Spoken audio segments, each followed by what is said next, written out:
Perfecto. Bueno, buenas tardes, bienvenidos a todos a este webinar, hablando pues de un tema bien interesante como el tema de ciberseguridad en Centroamérica, en toda Latinoamérica, bueno, todo lo que está sucediendo en el mundo. Mi nombre es Néstor Altuve, soy gerente regional para Centroamérica y el Caribe de Kenia. Y hoy me acompaña, pues, José Antonio Cano. Ya voy a hablar un poco más de él, pero es una persona, pues, que maneja muchas cifras, mucho de lo que está sucediendo a nivel global, no solo a nivel de la región, sino a nivel global. Y es interesante para conocer todo lo relacionado con el tema de la ciberseguridad. Es un poco para presentarlo. Uniquemia. Uniquemia es una empresa de tech con metodología de vanguardia para el desarrollo de nuevas competencias de gestión y habilidades digitales, ¿no? Surge de una necesidad de dotar de respuestas y herramientas a empresas, organizaciones e instituciones educativas ante el impacto imparable y crecimiento exponencial de la tecnología que se ha venido desarrollando. Pues tenemos alianzas con escuelas de negocio, tenemos alianzas con gremios, instituciones pues a nivel global, donde desarrollamos todo este tema de la educación. Pues. Paralelamente también trabajamos, pues, ofrecemos soluciones integrales y efectivas pues, de aprendizaje online para empresas, organizaciones, instituciones educativas que buscan escalabilidad, personalización, transformación digital y todos los procesos de learning y development. Ya pues es un emprendimiento de tech que ya tenemos 6 7 años pues, en la región. Fíjense, bueno, un poco pues que su base está en España y estamos presentes en toda la región con muchísima actividad y muchísimos clientes en toda Latinoamérica. ¿Ok?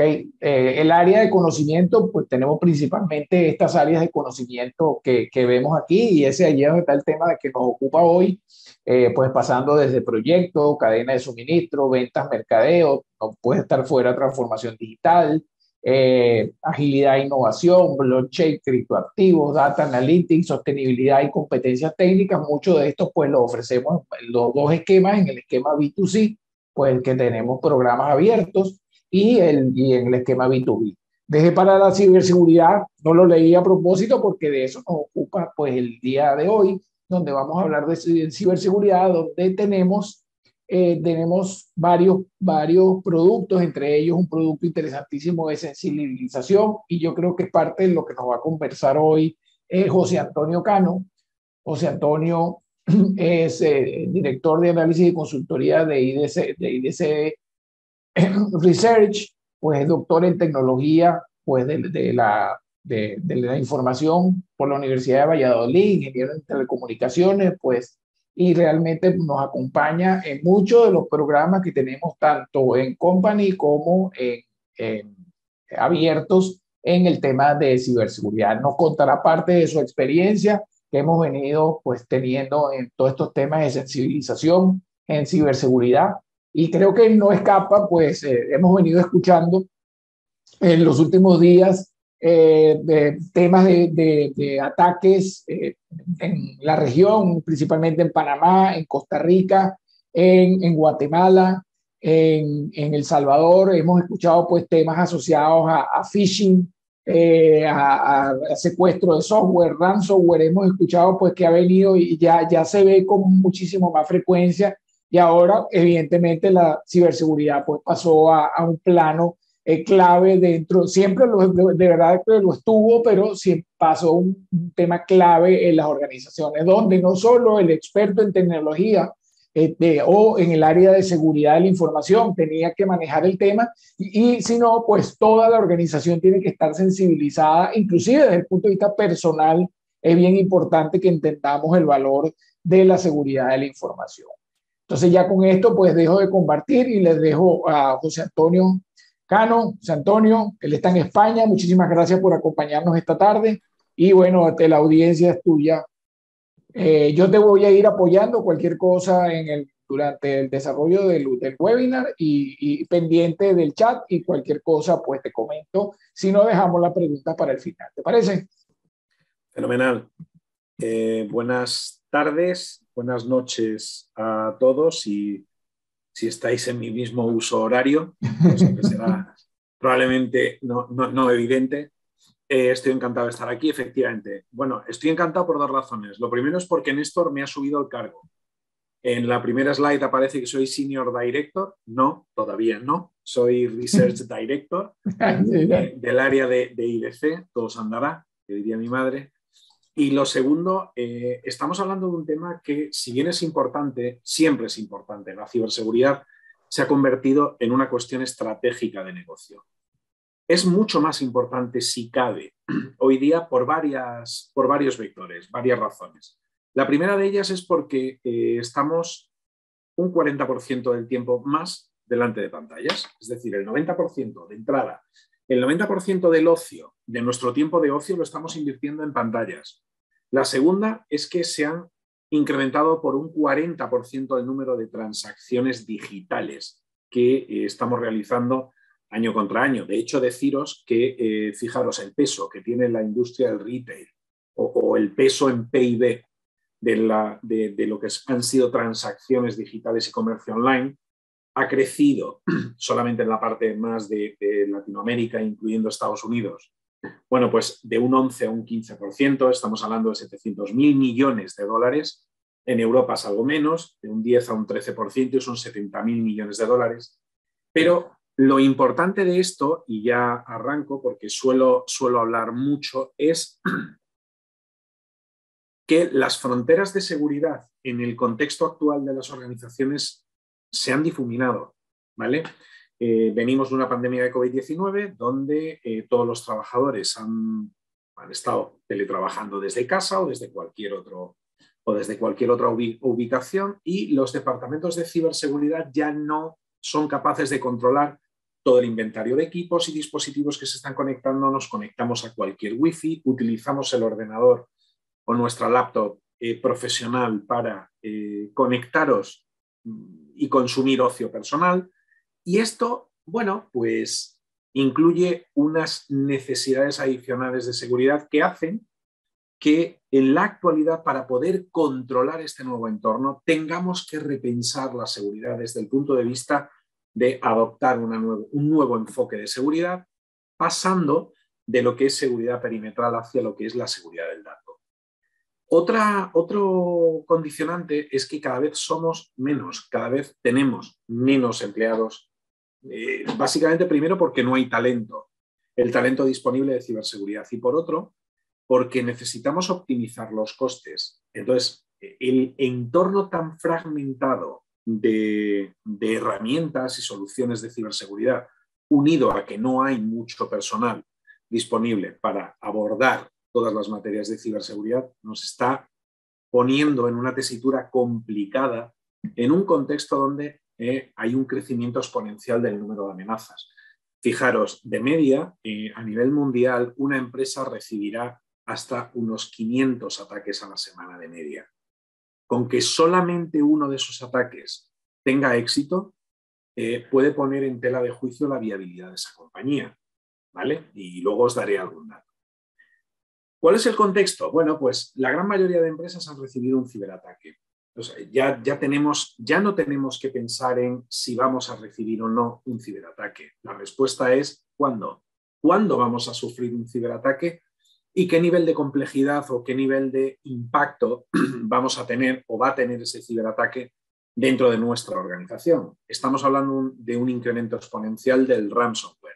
Estamos hablando de ataques sin archivos, ataques a la cadena de suministro. Decía Néstor que se ha puesto muy de moda y de hecho ha crecido más de un 40% todo lo que es el aumento del phishing, compromiso del correo electrónico empresarial. El volumen y variedad de las ciberamenazas es de tal magnitud que esto está obligando a que las organizaciones, empresas, estén abordando un cambio en su estrategia tecnológica, apalancando fundamentalmente la ciberseguridad como un problema de negocio, como decía anteriormente, ¿vale? Pero hay un elemento, de hecho, todos aquellos que tengáis experiencia en lo que es estrategia empresarial y en la adopción de metodologías ágiles, habréis escuchado el concepto de mínimo producto viable. El mínimo producto viable, por analogía, no deja de ser aquel producto que tiene las mínimas funcionalidades posibles para que el cliente le encuentre valor y lo pueda poner en el mercado. Con esto en mente, nosotros, el imperativo de las organizaciones este año 2022 es encontrar el concepto de empresa mínima viable. Es decir, tenemos que ser capaces de definir qué infraestructura, qué procesos, qué aplicaciones y qué datos deben estar protegidos y deben funcionar bajo cualquier circunstancia. Un secuestro de datos, una infección por malware, etcétera, etcétera, etcétera. Tened en cuenta que de media una organización tarda 19 horas en enterarse de que están sufriendo un ciberataque. Es decir, desde que yo me entero de que he sufrido un ciberataque hasta que empiezo a hacer algo, pasan de media 19 horas. El coste de una ciberamenaza o un ciberataque puede ir desde los $200.000, por ejemplo, una empresa pequeña, una pyme, hasta los 4,24 millones de euros en una gran empresa. Y si estamos viendo que el crecimiento del malware o del ransomware crece a una tasa de un 32% anual, bueno, pues es tiempo de que empecemos a tomarnos un poquito más en serio este tipo de cuestiones, sobre todo en un contexto actual donde la guerra de Ucrania y Rusia está poniendo el foco especialmente en la parte, no solamente en la industria financiera, obviamente, porque es la que aguanta el país, sino en todo lo que tiene que ver con infraestructuras críticas. Esto ya sí es un problema, ¿vale? Estamos hablando de que una infraestructura crítica puede ser la red eléctrica de una ciudad, puede ser una empresa de aguas, puede ser una empresa de transportes, es decir, ahora, en la actualidad, un ciberataque combinado, como estáis viendo, puede tirar por tierra una infraestructura crítica y puede paralizar la economía de un país sumiéndola en una gran crisis económica. Y todo esto, que no os lo pongo para meter miedo, simplemente para generar conciencia de dónde estamos en la actualidad, ¿cómo se traduce? Bueno, pues se va a traducir en 3 grandes prioridades para todas las organizaciones en este año 2022. La primera es la confianza digital, la soberanía de los datos y la seguridad. La confianza se ha convertido en un aspecto clave que las organizaciones van a tener que medir.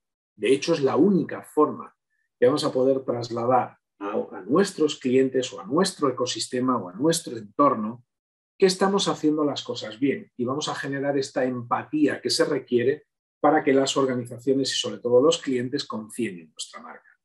La resiliencia se refiere, como decía anteriormente, a la capacidad de poder operar bajo cualquier circunstancia. Y la soberanía del dato, sobre todo, hace referencia a dónde estoy manejando los datos, en qué territorio. Quiero decir, estoy manejando los datos, especialmente para hacer cumplir la regulación. En el caso de Europa estamos hablando del Reglamento General de Protección de Datos. En el caso de Latinoamérica, pues hablaremos de las leyes individuales que cada uno de los países pueda tener en concreto en materia de ciberseguridad. Lo que sí está claro es que estos 3 temas afectan a la cartera de seguridad de los proveedores y sus enfoques van a tener un impacto material en la evolución comercial y estructural de plataformas, productos y los servicios, como por ejemplo lo que pueda ser el consumo de la seguridad como servicio. Fijaros, pero todo esto que estoy contando a nivel muy general, claro, hay que traducirlo a nivel particular en una organización. ¿Por qué? Pues porque no todas las organizaciones, no todas las empresas tienen el mismo nivel de riesgo o el mismo apetito, como definimos nosotros, por el riesgo. Por tanto, es esencial definir 2 grandes factores. El primero, el de la izquierda en naranja, que habla de identificación de los riesgos. En un contexto de seguridad de la información, es necesario identificar qué riesgos vamos a tener que amenacen la confidencialidad, la integridad o la disponibilidad de los datos.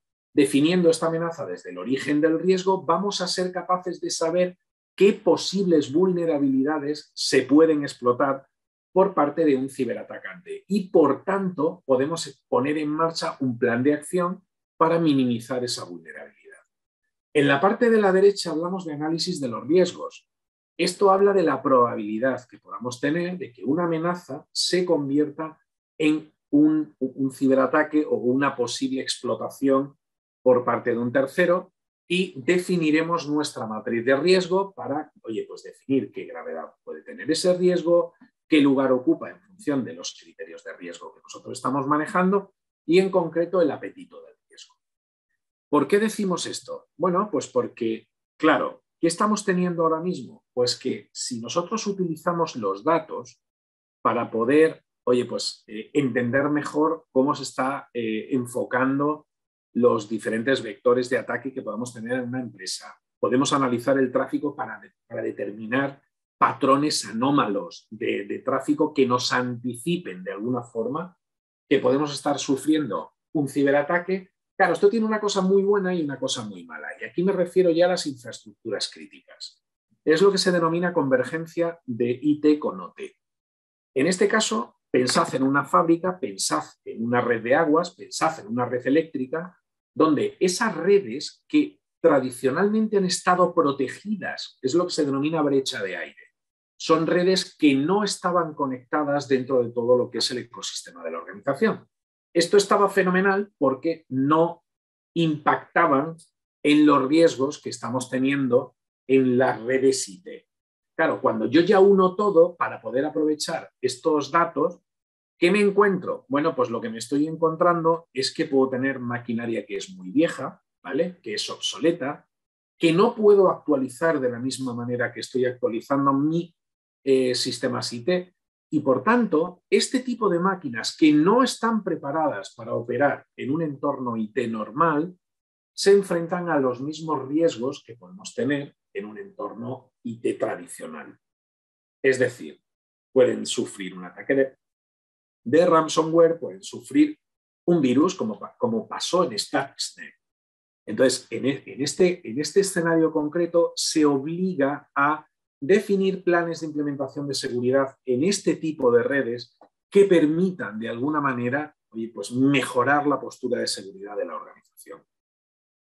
Repasemos algunos de ellos para que veáis que más allá de todo lo que estamos sufriendo en este año, todo lo que es la explotación de las vulnerabilidades dentro de redes no solamente tecnológicas como las que podamos tener en la organización, sino de grandes infraestructuras críticas, se pueden producir y se producen, de hecho, de una manera bastante tradicional. En el año 2010, Stuxnet, como os dije, interrumpe el programa nuclear iraní y fue obviamente por un USB de un trabajador que estaba infectado, lo metió en un sistema SCADA y tumbó literalmente todo lo que fue todo lo que era la red de control de la central nuclear. Pero en el año 2013 hemos sufrido otro ciberataque, sobre todo en la red de aguas de Nueva York.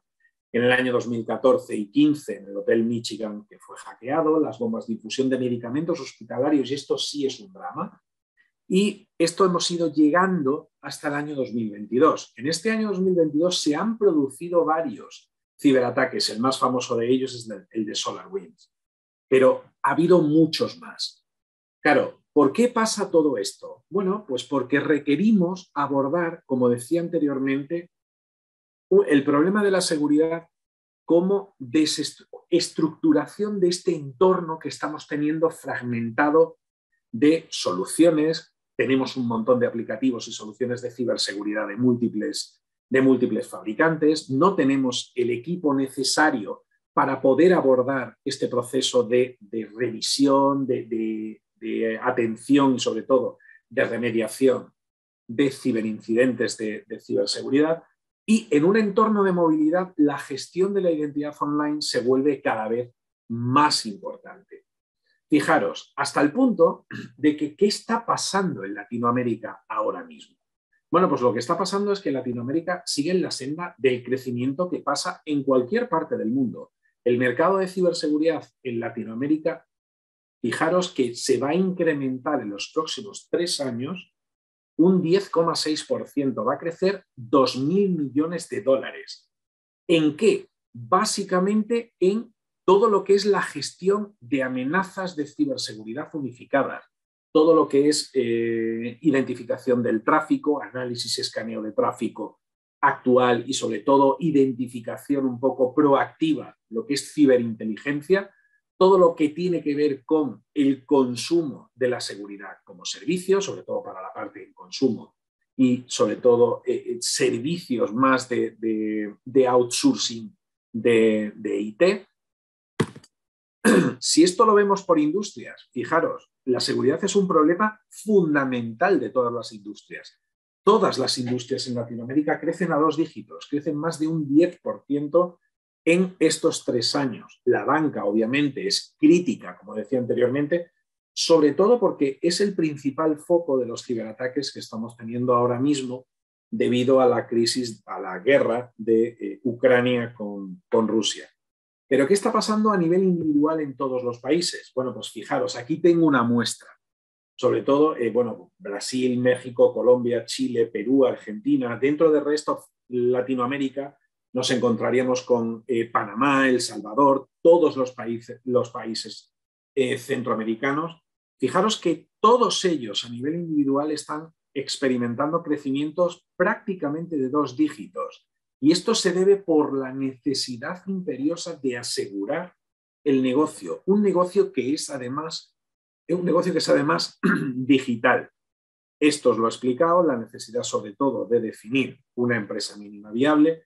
Os he hablado del ataque de SolarWinds, os he hablado de que cada vez es fundamental entender bien cómo es el proceso de outsourcing que estamos teniendo las organizaciones. Fijaros, una cosa es que nosotros controlemos el riesgo que tenemos en la organización, pero otra cosa diferente es el riesgo de la cadena de suministro. Esto es un aspecto fundamental que cada organización tiene que gestionar de manera adecuada.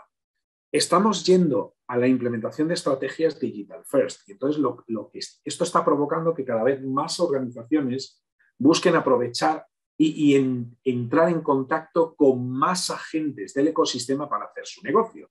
Es decir, estamos haciendo subcontratación de parte de paquetes de desarrollo de cualquier petición que nos hacen y no estamos controlando adecuadamente la gestión de identidad en nuestra cadena de suministro ni la gestión del riesgo propiamente dicha de este tipo de esta cadena.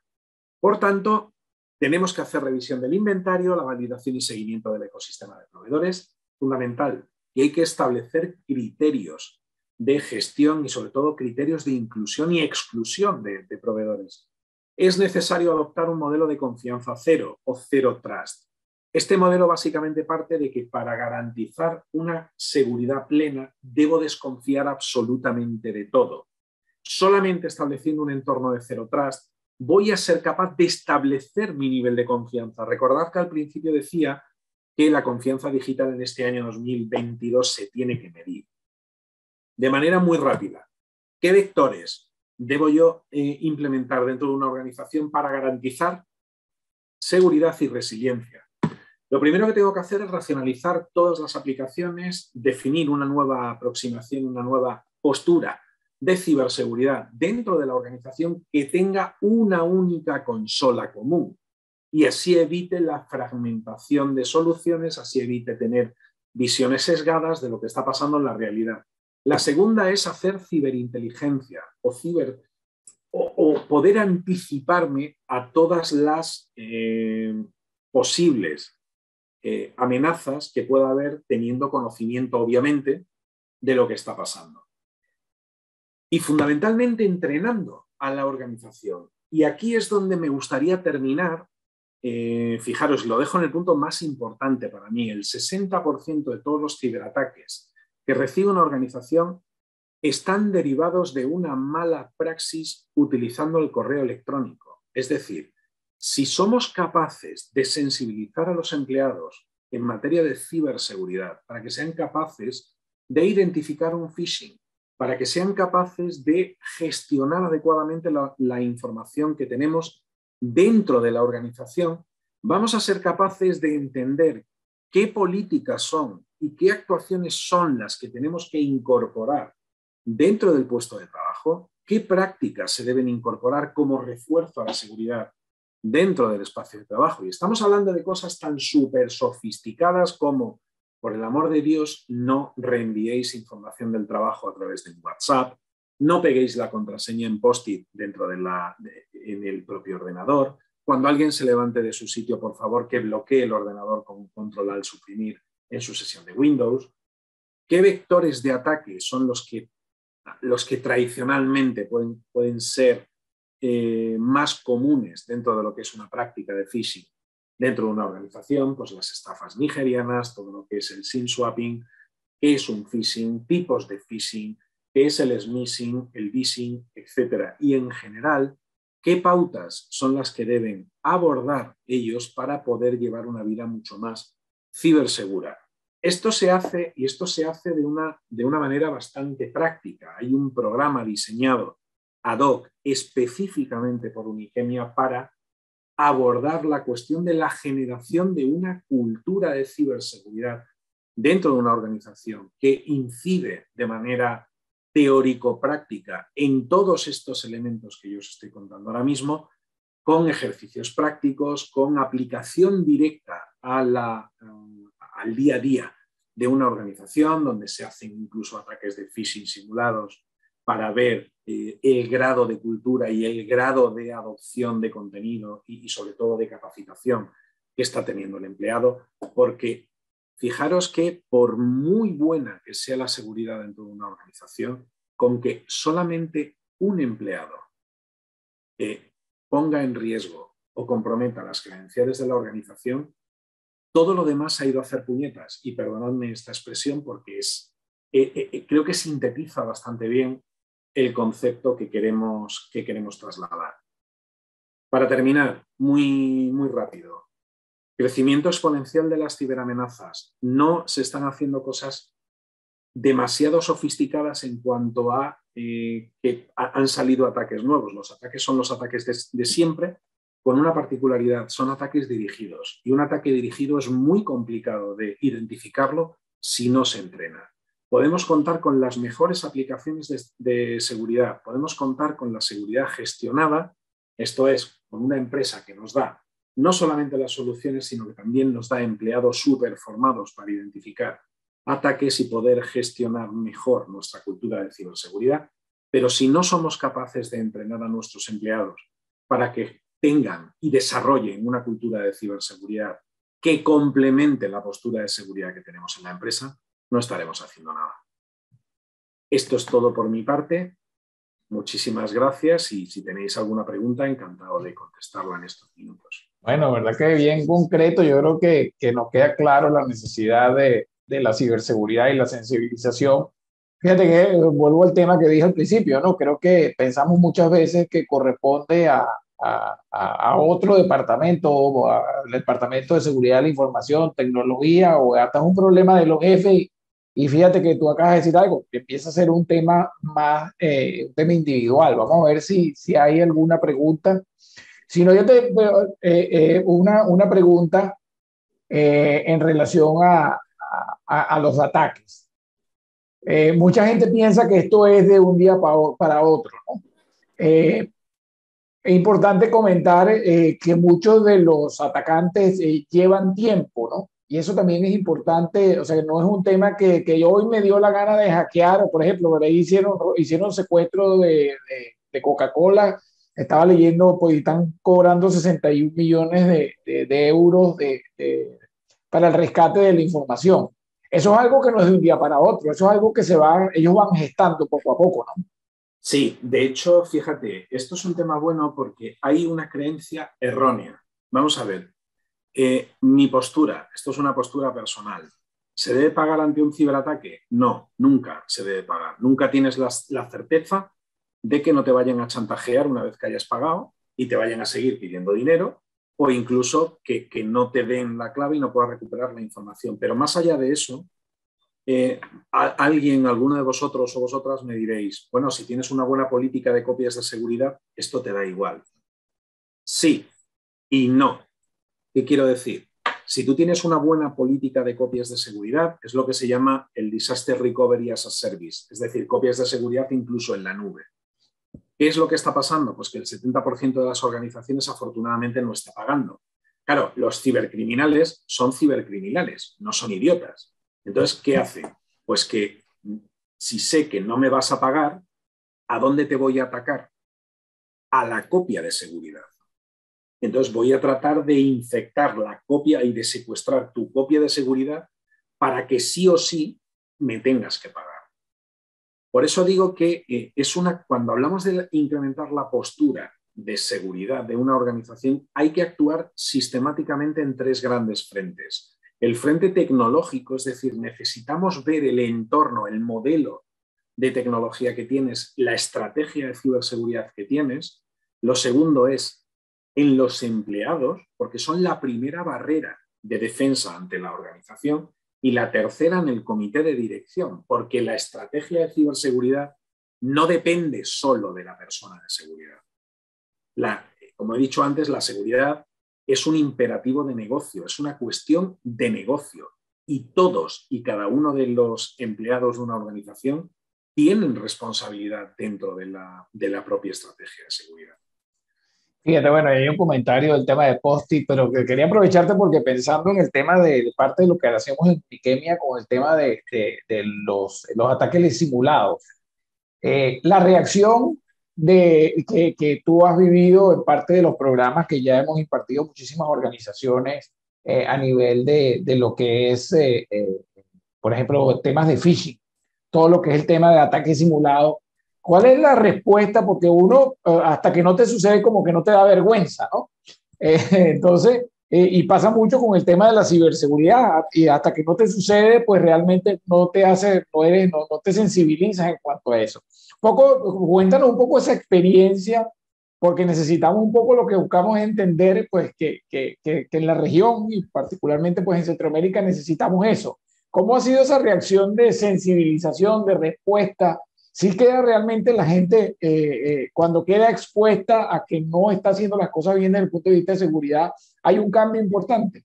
Sí lo hay, sobre todo porque el problema, a ver, hay una cuestión que se repite y con independencia de cualquier tipo de compañía. Y es que a nivel teórico, todos entendemos y probablemente tengamos interiorizadas cuáles son las reglas, por ejemplo, de detección de un ataque de phishing. Pues vamos a comprobar el remitente, el correo electrónico, para saber si pertenece a nuestra organización o no. Vamos a revisar el cuerpo del correo, a ver si me dan sentimiento de urgencia, no, si hay faltas de ortografía, si hay enlaces, etcétera, etcétera. ¿Vale? Y entonces todos decimos, esto es súper sencillo de identificar porque yo lo hago. Claro, tú lo haces cuando estás focalizado 100% en eso. Cuando tú abres tu bandeja de entrada en el día a día, ¿vale? Y lees en diagonal, que es lo que suele pasar cuando lees un correo, y captas 10-15% de la información de un correo, bueno, pues las probabilidades que tienes de caer se multiplican. Pero si además te enfrentas a un correo, a un ataque dirigido, es decir, a alguien que se ha tomado la molestia en saber quién es Néstor Altuve, dónde trabaja, qué tipo de interacciones son las que tiene, con qué círculo de contactos está interactuando, qué perfil profesional tiene dentro de la organización, qué declaraciones o qué información es la que está compartiendo. No somos conscientes de la cantidad de información que somos capaces de publicar de nosotros mismos. De verdad, no sois conscientes.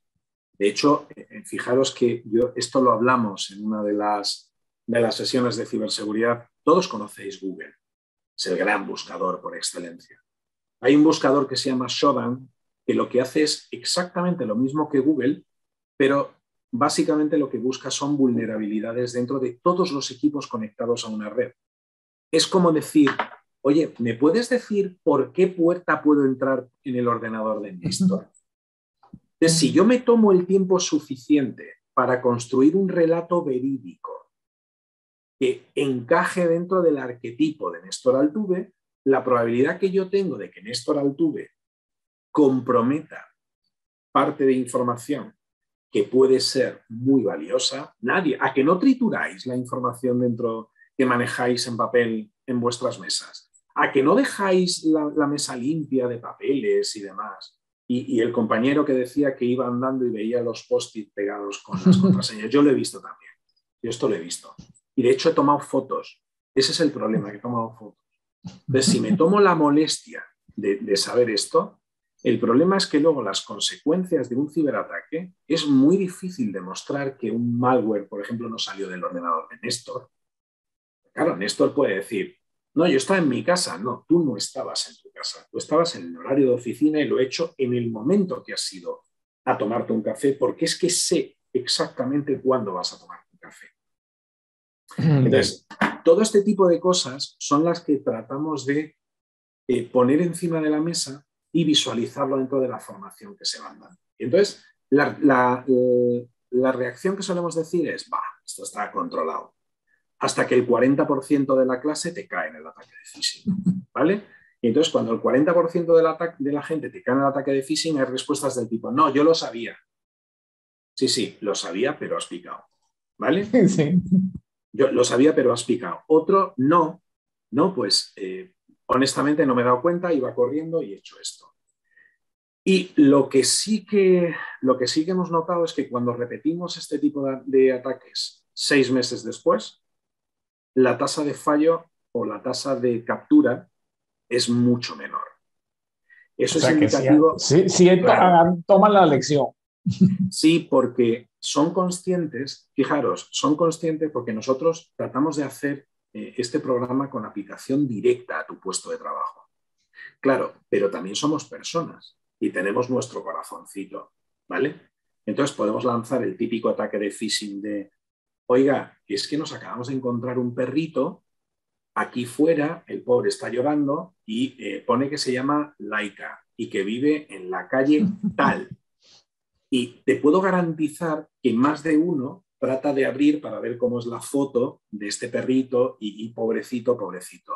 Entonces, cuando tú le dices, oye, ¿sabes que en tu vida personal no tienes ni un departamento de seguridad que te filtre este tipo de correos? Vas a tener todo el 100% de la responsabilidad tuya, te pueden vaciar tu cuenta corriente, etcétera, etcétera. Incluso analizamos ataques de phishing paso a paso, como una señora que le han vaciado 200.000 euros de su cuenta a través de Bizum, simplemente porque cayó en un phishing. Esa persona comprometió sus credenciales del banco, pero vosotros diréis, no, porque es que ahora las entidades financieras tienen lo que es el OTP, One Time Password, que es un código que te mandan y que tú tienes que meter.